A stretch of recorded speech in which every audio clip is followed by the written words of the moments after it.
We are back. You are chatting with John Pete. Today we are going to be talking about some watch brands that people seem to love to hate in the watch collecting community, but not all of them, but some of them. And of course, we're joined by Federico from Federico Talks Watches, also my business partner at DelReyWatch.com. What do we have at Del Rey right now, Fed? What's on the desk? Dude, we just got in an FP Journe Elegant. We did. Which is our second in 5 years. Those are hard to get right now. I remember when no one wanted that watch. And now it's sold out everywhere. We got our third, even though it's very rare, Tudor Ed Sheeran limited edition. We got another one of those? We just got another one of those. And something else just came in. It's not on the site yet, but we just got in a killer JLC master control as well. It's going through inspection at the moment. Sector dial? No, not Sector, but the ultra thin. Ooh, that's a really, really nice watch. Yeah, I mean, the Sector dial is kind of the hot one, but the ultra thin is super Well, guys, cool. check it out, Del Rey Watch. And I'll tell you what we don't have in stock, and that's kind of what's inspiring this video, is any Hublot watches, right?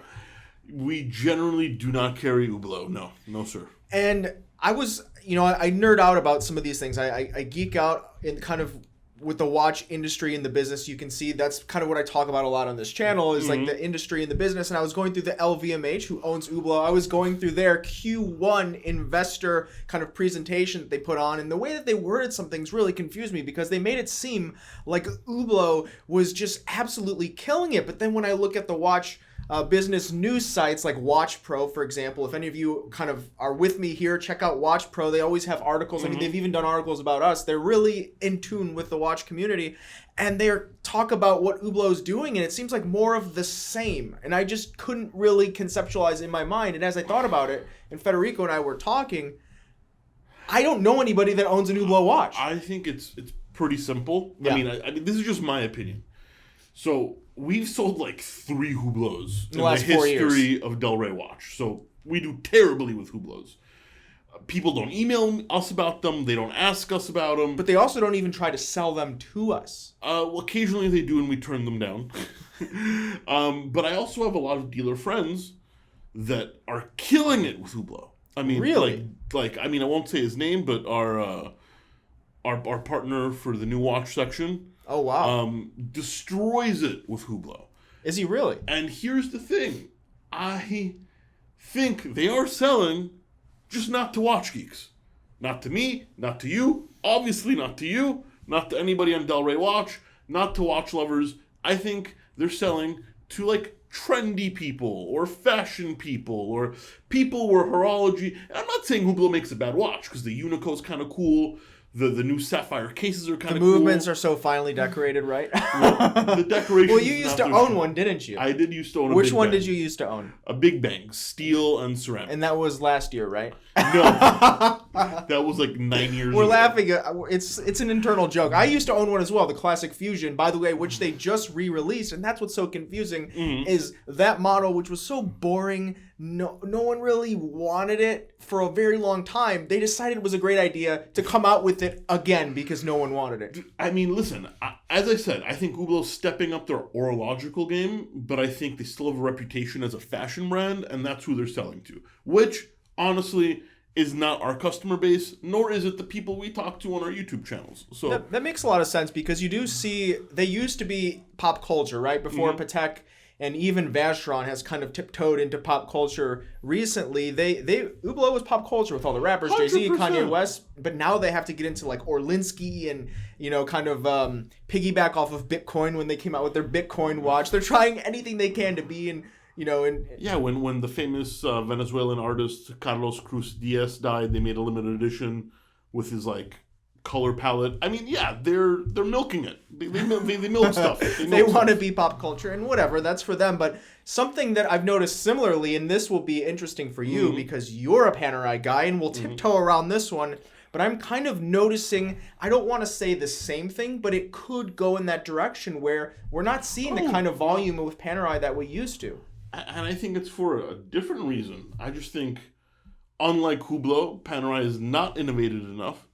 I think their prices went way too high. I think a brand new Panerai is an awful awful deal. I mean, god awful. Let's mention the new what do they call it? The E-steel or something? Recycled steel Panerai for $60,000. Yeah, that or hey, how about a watch that looks like a dive watch but isn't a dive watch, and that you can barely wash your hands with 30 meters of water resistance. You know what they probably did? They probably trashed the Due line, recycled the steel, and called it the E-steel for $60,000. I still own Panerai. You do. I still like Panerai.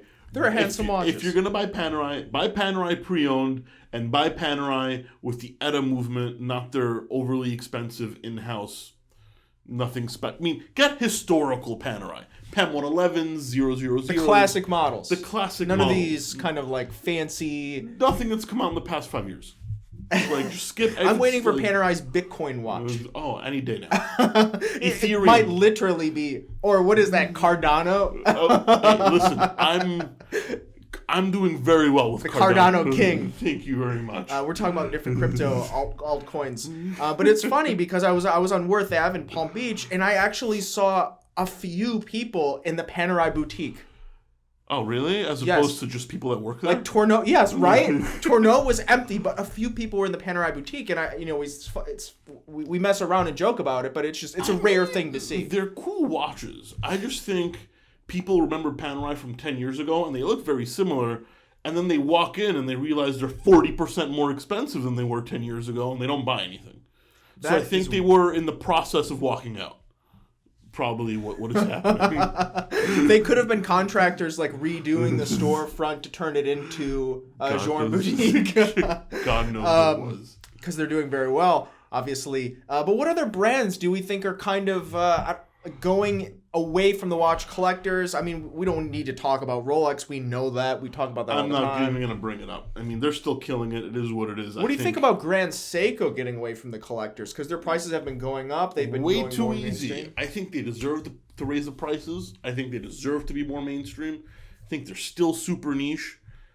This is coming from a former hater, by the way. I'm not gonna deny and a former Grand Seiko owner. Owner and hater. I went full circle. But former is the key word. No, listen, I think, they're nowhere near pop culture yet. People, I think it's going to be some time. So, I mean, they're slowly moving up market, which is kind of was their plan all along. I mean, look at Omega doing the same thing, slowly trying to trickle into Rolex's market. Well, Grand Seiko's actually next on my list as well. Because they to buy. Actually, a Grand Seiko. I know I've been saying that on this channel for a while now. But Grand Seiko's just been doing so many great things with the dials, and I love a nice dial. I do. I just haven't found a Grand Seiko I've fallen in love with yet. I really do like them. I just... No connection just yet, but it's going to happen. For me, at least.